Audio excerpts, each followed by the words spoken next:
we will cook the fish, fried fish. So this is the fish that I am going to cook. I don't know what kind of fish is this, but we will cook it.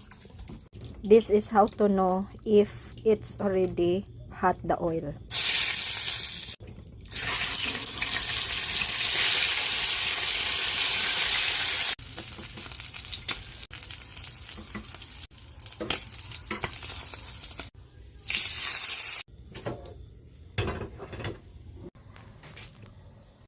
Ginger, onion, tomato, salt, leche.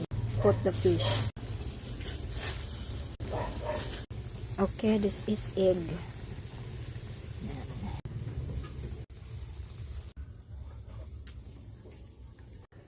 This is spring onion.